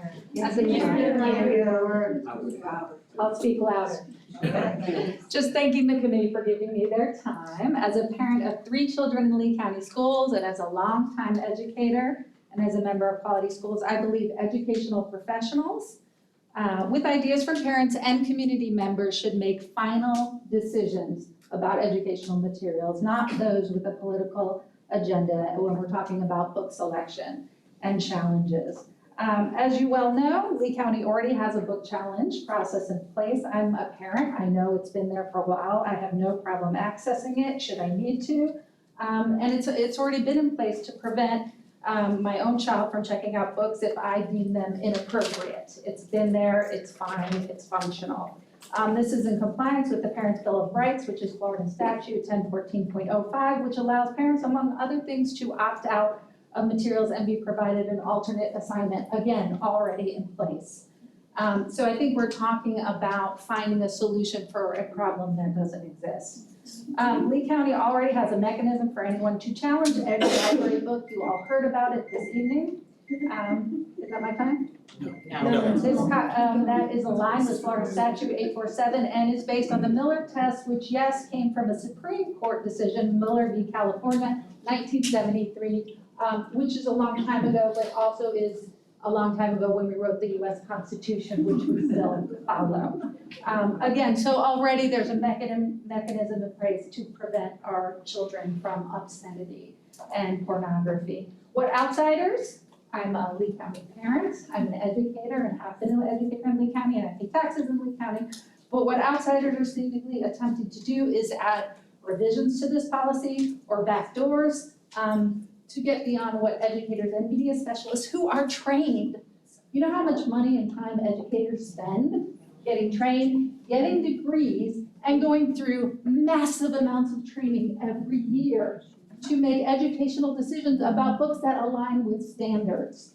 Okay, so we need to trust that and understand that it'd be a huge waste of money if we were saying experts with degrees are not making educational decisions about what belongs in schools. Parents have the right and responsibility to make decisions for their own children, and that is already available. We don't need backdoor groups giving us lists of books that they personally do not like.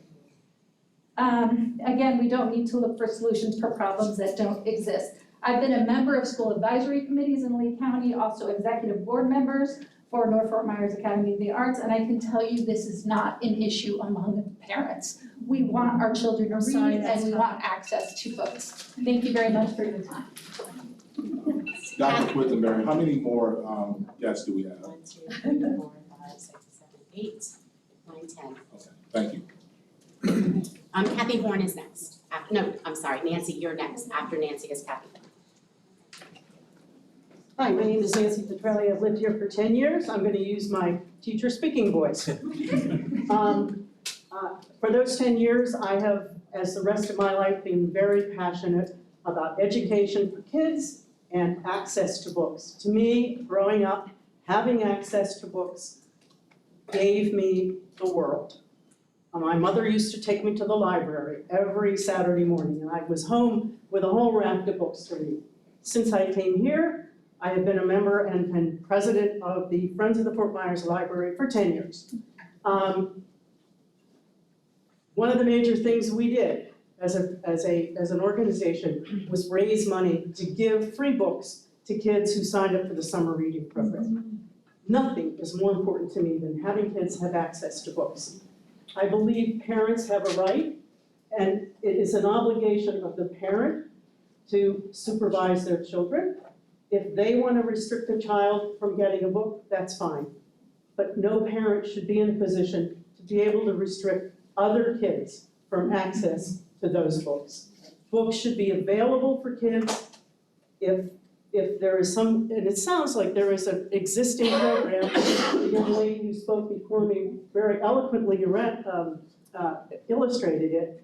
So I believe that there's a good system in place for kids to access books, for parents to exercise control, and I don't think we need to do anything else. Thank you. Kathy is next, and then Madeline Stewart.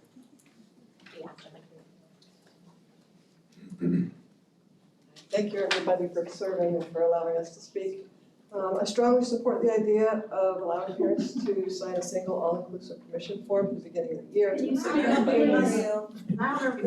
strongly support the idea of allowing parents to sign a single form giving full permission if they wish. That's going to save everybody a lot of trouble. I think you should think about limiting the number of challenges, or they're going to keep you challenging every other line in a book for years. And if, in fairness, if you allow parents to challenge ad hoc committee decisions, I think you should have a provision that teachers and media specialists can also challenge denials of books.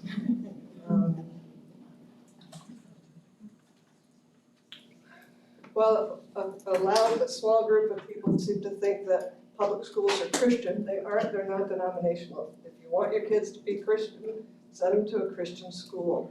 Children come to school, or non-Christian parents have the rights, also have parental rights also, to give their children a broad and fact-based public education. Children come to school to learn and have their minds broadened, learn to think and learn to become part of a diverse community. Don't take that away from them by restricting choices that professionals, media professionals and teachers think are the best things to teach. Florida education is sadly becoming a laughingstock of the country. I know you must stay within the law, but please keep education as broadly based, fact-based, and inclusive as possible. I recently heard parents say about their exceptionally bright daughter that if she were to take a book out that was above her level, she wouldn't understand it. But if she were to take a book out that was above her and she couldn't understand it, but if she were to take a book out above her level and understand it, she would learn from it. I think some of this process is like a helicopter parenting gone berserk. You might as well just go to school with your kids and make sure the kid's sitting next to you next to them doesn't say, I have two gay parents, or, you know, I love dragons. Please keep it reasonable and educate children with fact and reality and inclusiveness. Thank you. Madeline Stewart, and then I believe, I apologize if I say your name wrong, is it Jessie Kaysen? Jessie Kaysen. Jessie Kaysen. Hello, everyone. I'm Maddie Stewart. Thank you so much for allowing us to be here and for the work that you're doing. I have a question and then a comment. I don't understand number 3 on the challenge review process. It sounds to me like the book, which is this correct? I don't understand it. Does it mean if I as a parent am challenging a book, that book has to be told to everybody else in the school that it's being challenged? That's it. Do you understand my question? I believe so, yes, so, yes. The answer to that is yes. Yes, okay, so If they try to check it out. Only if they try to check it out. Well, what concerns me about that is that the book has already been labeled as bad, as challengeable. It's like, it doesn't have any due process. So let's just wait until it's guilty, and then other people shouldn't be able to take it out. I think there's something kind of backwards about that. And I have just a final thing to say, because others have, my purple friends here, thank you so much, have said very eloquently, I think we have to trust our professionals, and we have to trust our children. I really think that children, and if they have questions, if they come upon things that trouble them, that they don't understand, If they have a relationship with their parent, then they'll talk to their parents about it. So I trust it, but trust in the professionals because that's what the law requires. So, thank you. Hey, Jesse Kaysen, and then I apologize, I'm probably not gonna say this right either. Is it Kiva Ellis? Kievah. And then there's another name, starts with an L and then Elles, is at the end? Was that Kiki? Oh, she left. She left, thank you. Then Christopher Proya is next after Jesse. Great, hi you guys, I'm Jessie Kaysen, I'm a Fort Myers resident, I am a Fort Myers business owner, and I sit on a couple of boards for the city of Fort Myers and the Lee County juvenile justice system. So I work with a lot of kids whenever I get the opportunity, and I wrote a few notes just so I can stay within the 3-minute time limit. I brought a book with me today. This is a book by James Baldwin, who's one of the greatest American authors we've ever had, and I want to read a quote of his. Books taught me that things that tormented me the most were the very things that connected me to everyone who was alive and who had ever been alive. Pew Research data tells us that only 17% of students in middle and high schools actually read for joy. My own young family members struggle to find pleasure in reading. We know that students that read have more increased levels of empathy, improved social skills, higher grades, and better communication skills. This fact alone makes me wonder, why is the state of Florida trying to make it harder for students to read for fun? Why is the state of Florida trying to discourage students from reading at all? And why is the Lee County School District complicit? Laws restricting the access of students to books are immoral. They are also pointless. In the internet age, what exactly is the point of keeping books out of the hands of the 17% of students who want to read them? Directly to the point of this parental consent form, what happens when a student with questions about his or her gender identity or sexuality tries to check out a book on the subject if they have parents who hold homophobic or transphobic views? Is the school district willing to put that child in danger by alerting their parents? Parents who may emotionally or physically abuse a child who is outed against their will as gay or transgender. Children deserve privacy, they deserve access to books, they deserve to have their intellectual curiosity fostered rather than smothered by scared adults.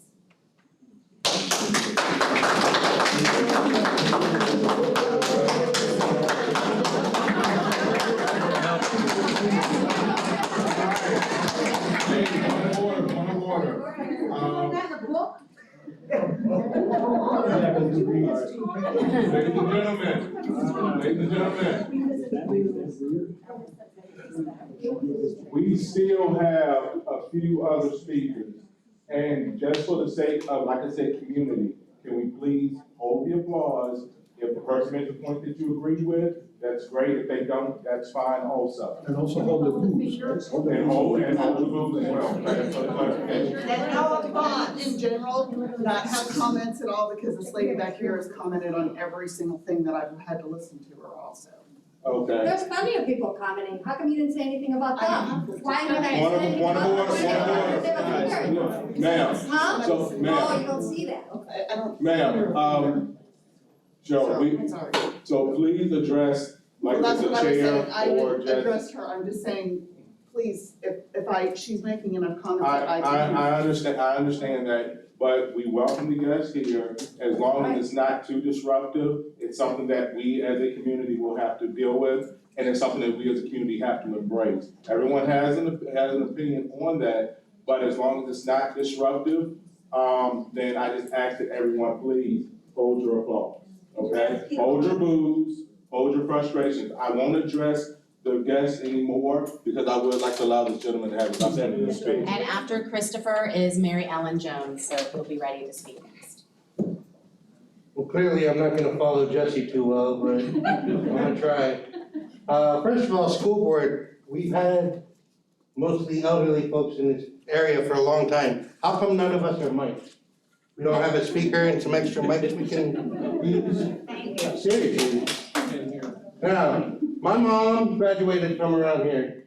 Me and my 2 siblings graduated from around here, and my 3 kids started their education here, right here in this area. I have 4 jobs. I do 4 different things during the day.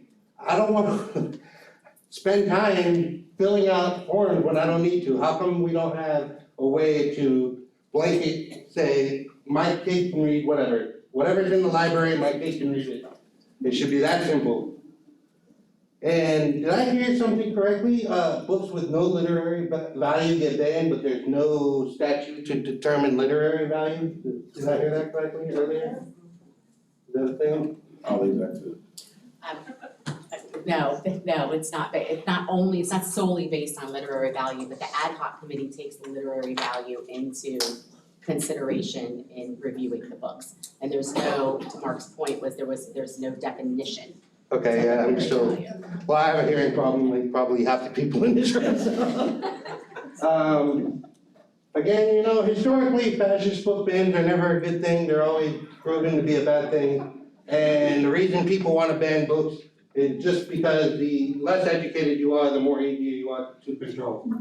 So let's not ban books. Can we do that? Thank you. After Mary Ellen is, I'm sorry if I say it wrong, Angela Vasquez. Good evening. First of all, I would like to say, I too, as a child, I've been reading books since I was probably about 6 years old because I have always loved to read. Books that I read before the Lee County School Board were pornographic and no child should have access to them. And I don't care how you try to pretty it up, and I don't care how you try to wrap it up in a nice package. They were pornographic, they were not obscene. At my age, I was embarrassed standing there reading this smut, nothing but smut. So yes, I want kids to read books, but I want them to read books that are going to enrich them, not give them ideas about going out to experiment. And that gets to another point. I don't know if any of you are aware of it. Florida has the 3rd highest incidence of sex trafficking in the country, in the United States. These books desensitize kids to sex. They make them vulnerable to every pimp and trafficker and pedophile that comes down the street. And you can all shake your heads, but when you think it's normal to go out and have sex with people, any kind of sex, when a guy comes along and treats you a little bit nicely and you're having a little problem at home, you're gonna go off with him, you're gonna have sex with him, and he's gonna pimp you out to his friends. These books, kids are not of an age where they can understand and process the sexual content of these books. They just aren't. And any parent who thinks they are, I'm very sorry, but you are coming off of a political agenda. Thank you. After Angela is Barbara Frontelli? Yes.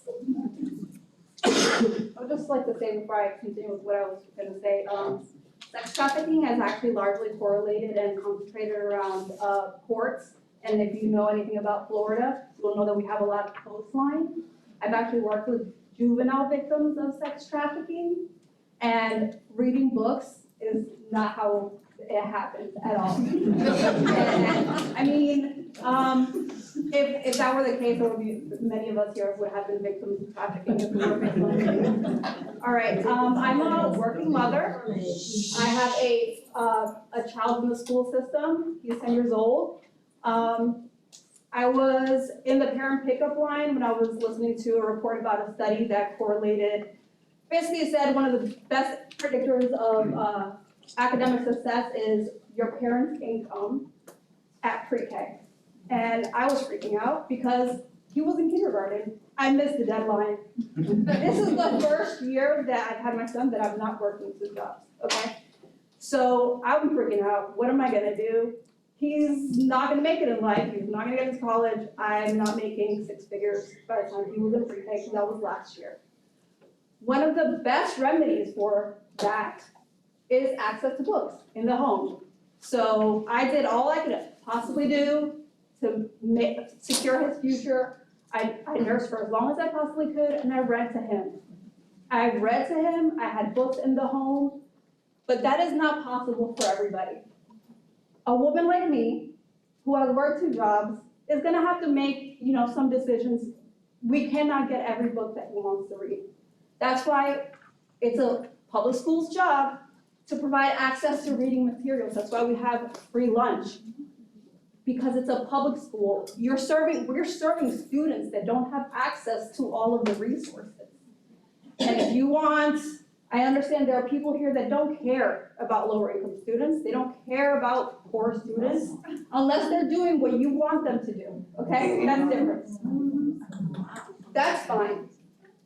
But it's the public school system, their job to provide access to materials for growth for students, and that's what has made this country a superpower, is the fact that we have a public school system. Any country that we're in competition with economically has a robust public school system, has well-paid teachers, has respected teachers and educators, professionals, and doesn't have people that don't even have kids in the school system, have nothing at stake, other than, you have, time on your hands, or you have a personal agenda. Honestly, do you care if my son gets into school, into college, if his friends do well? Lucas Rogers is next, and then after Lucas is Peter, and then that's everyone.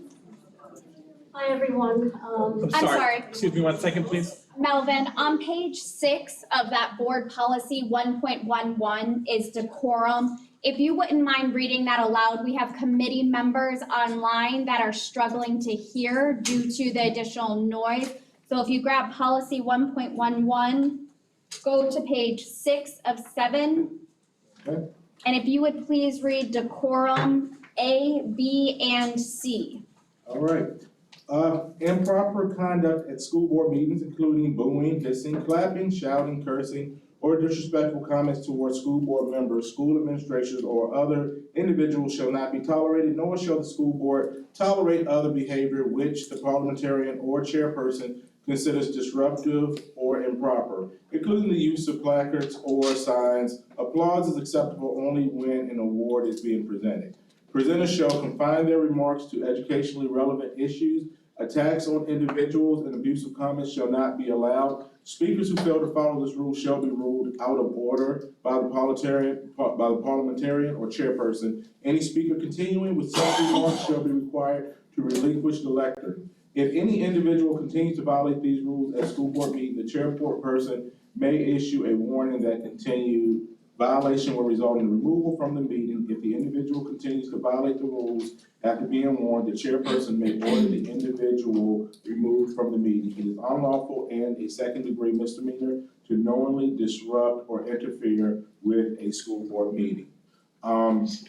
So with that being said, as I said, we welcome you guys here, but that's clear policy. My goal as a chair is to allow you guys an opportunity to speak publicly. Please do not address the other people who may have a dissenting view with you, because if that does happen, I will have no choice but maybe to ask the deputy. We don't need to do that. We're all adults, right? Raise your hand if you're an adult in here. Yay, we all are, right?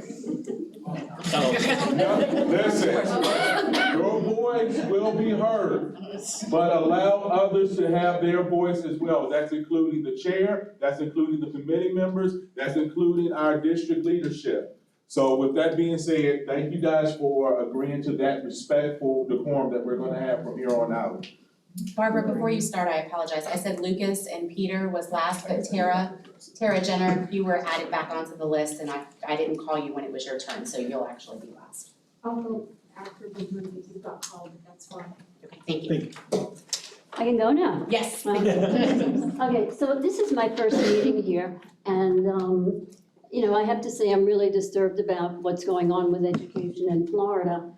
I understand that parents, I'm a parent, I'm a grandparent, want to protect their children from harm. I mean, that's a very natural feeling, but most of the time it's based on fear or ignorance. That's my opinion.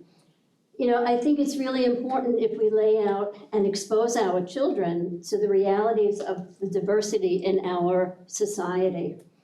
Not try to sweep people that we think are not appropriate under the rug, or to deny them and to deny their parental rights. I think that it really creates more of a problem for the kids because it creates a kind of us and them with other groups of people. I think that parents should really be more concerned about developing their critical thinking skills because then students, kids can, I think you're really doing kids a disservice when you say, you can't read this. If somebody had mentioned that if you can discuss with your parent, I'm reading this book and I have some questions about it. That seems to me more appropriate than saying you can't read it at all. I think you're really kind of dumbing down your kid and not respecting their ability to, explore their curiosity or to, see what's really in the world. Because when you deny what's in the world, you're making it bad. Okay, you're saying, transgender children, nope, can't talk about that. I also, and I don't know if this is appropriate to bring up right now, but I read that the social emotional learning that's going on in Florida might be cut out of public schools, which is what we need more than anything. Right now, we need that more than anything. I mean, people need to be able to empathize with other people, to have compassion for them, to try to understand them rather than, label them as, as trash. More than ever, but I think that, parents saying you can't do this, I can't imagine that they're coming from any place but fear or ignorance. And I also read today that a principal was in Tallahassee, had to either resign or get fired because somebody, Michelangelo's David was in a class. Ma'am, your time has been called. Thank you. Yes. Whenever you're ready. Hi, I'm Lucas, and as a student, I feel like it is especially important that I express. Yeah. As a student, I feel like it's important that I express my feelings about books and why it's important that we have access to what we need to learn, and like what someone was saying about it's an escape that we really need, because times are tough right now for a lot of people. So we need an escape, and there's books like classics that most of you guys have read that we don't have the opportunity to read anymore. Can't think of an example right now, but you get the point. I just feel like books are really important to developing us and as a society. Like without books, we wouldn't probably be here in the first place. Like this far into development. So I'm just gonna wrap it up and say, books are really important, and I don't think that we should restrict them and do all these fortifications to keep our children from reading. Thank you. Peter, and then Tara Jenner is next. Hello, I'm Peter. I went to elementary school, middle school, and high school in Ohio. No, I'm just kidding. I went to school here. My problem with I don't mean to directly attack anybody, but the I'm the normal thing guy is when you say I'm the normal thing, there can be an implication there that everyone who's not like you is abnormal and weird. I'm the center of the bullseye here. Anyone who deviates from my views and the way I look and the way I feel about things is weird. And they don't get to say, me and the other 60% of the normies, I didn't mean to say normies, that seems kind of derogatory. The other people who consider themselves super normal, telling the other 30 or 40% of people who consider themselves weird what they can get, what they can and can't get. It's sort of the quiet part out loud. It's this like, you can't have it because you're weird. I get to decide I'm normal. The second, so I kind of heard somebody say, kind of scoff and say, oh, it's one book. And I was thinking, it's one book immediately, it's one book since January of this year. It's 23 books or whatever this guy tried to push through the thing. It's the pastor who came up here talking about the Army of Darkness was, Sorry, can you do me a favor? Can you direct your comments specifically for us, the committee, and not towards anybody else in the chair? If I did not address that before, I do apologize, but I did address it after I read the rules for decorum. So can you please just focus specifically on what we're covering tonight and not the comments from anyone else? Yes. Thank you. You're welcome. You have full control over what your kid takes out of the library. You can say, I don't want anything about dragons or gay people or anything coming through my kid's library account. I don't understand why you need to restrict what other people's children are getting. I don't see a reason for it. I don't see a purpose for it. This is something conservatives should agree with. Why should other people be legislating my kid's stuff? It's not your job to do that. It's the parents' job to do that for their own kids. Everything else the pastor said, I agree with. We should ban jazz. Ms. Jenner. I'd like to start off first addressing the orderly manner in which you presented this. Unfortunately, your view was blocked by the young lady with the orange hair who flipped off the rest of us behind your back. So I just point that out. That was My apologies. I didn't That was I a didn't see non-verbal it. thing that you couldn't see, and I just wanted to make sure that. I have a couple of comments, but I also have a few questions for you. Have you taken into consideration potential advanced look at policy based on legislation that's currently being considered, which will be adopted before the summer is out, if it does pass through this particular session, so that we could be proactive rather than having to go back and kind of redo things? Also, is there a mechanism for community and parental input prior to the purchase of books being made and tax dollars being spent? Does the flagging system pertain only to titles and information that's given by the author, or does it also include trigger warnings that may apply to the book, such as suicide, divorce, adoption, trafficking, sexual identity and gender and such? I know that on social media that my daughter reads an awful lot of, AO3, which is Archive of Our Own, and a few of these other things like Wattpad, the authors actually tag a lot of these trigger warnings, and you can actually go in and block those out. So I was wondering exactly what counts as flagging those books when you put down, I don't want dragons. Is it just the title, or is it more than that? I do not believe that there is an adequate explanation for the literary value standards. And because of that, I will be working with a bunch of other people to see if we can actually change the legislation on that and actually take out that educational carve-out for pornography as an exception.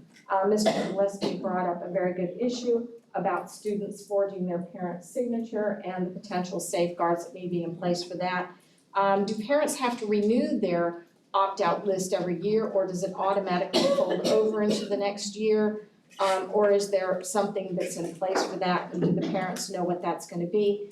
And finally, the interest level of books is often driven by special interests that push certain books to be highlighted in libraries through the American Library Association, book awards that promote specific agenda that can create a false impression of a true interest of a book. Is that being considered when you're looking at that interest rate? And as a final note, I noticed that we had talked about Supreme Court precedents and case law, and I would like to remind everyone that the Supreme Court nor the courts actually have the authority to legislate, and any legislator that does must still comply with the Constitution. And if you look back at two specific cases, Plessy versus Ferguson and Brown versus Board of Education, you'll find the Supreme Court had diametrically opposite views. Thank you. Melvin? So we're done with all our guests? You have, yes, that's all the Okay, public so comment. thanking all the guests that did appear in person or virtually. So now we're going to go to the good of the order.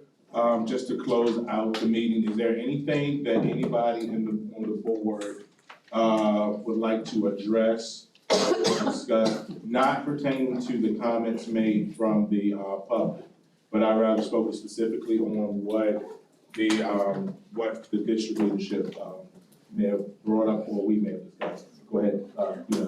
Well, I do want to say, we're not used to having this kind of turnout. Usually these meetings are pretty low-key and quiet. But I do want to thank especially, those advocating for individuals who are often not heard. And I thank you for coming out and speaking up on that. I do appreciate you doing that. Thank you, Ryan. Thank you, I'm sorry, Dave. Is there anyone else that has, that would like to say anything or chime in for the order? Okay, so I think the next thing we have to do is we have to figure out if we're going to go virtual or we're going to go in person for our next meeting. The next meeting is going to be, what is the date? April the 24th, okay. So we're just gonna go with show of hands. If our members online could just put a hand wave up. So I'm just gonna go through like I did last time. Show of hands, how many of you guys prefer face-to-face?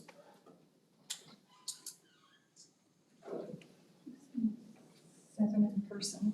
I don't have anyone on Zoom for face-to-face. Okay. Go figure. Okay, is there anyone who prefers only virtual? I'm pretty sure the hands will pop up then, right? Nope, I think they're holding out for hybrid. Hybrid. Okay, show of hands, how many of you guys prefer hybrid? Our committee members online all prefer. Of course they do. 3. Okay, so what is our vote total? That's 7 face-to-face and 6 hybrid, if my math was correct. Can I change mine to hybrid? I'm sorry, no, I'm serious. Like, Yeah, I wasn't thinking about it. so are we- as an option. We're at 6 and hybrid. David just changed his to hybrid. So what's the procedure for us for changing it, for now we have a tie? Julie, you I'll voted go with twice too, hybrid. didn't you? Oh, no, I didn't. Yeah, I'll Oh, go you with only hybrid, voted it's once, easier on okay. the other people, I'll go with hybrid as well. So it's That's hybrid. Okay, so we're going hybrid next meeting. So with that being said, I would like to call this meeting to, Kim has a motion to adjourn. Kim online, motion to adjourn. Kim, go ahead. All those in favor? Aye. Any opposed? Meeting adjourned. Thank you. Thank you to all of our members on Zoom. Thank you, ladies.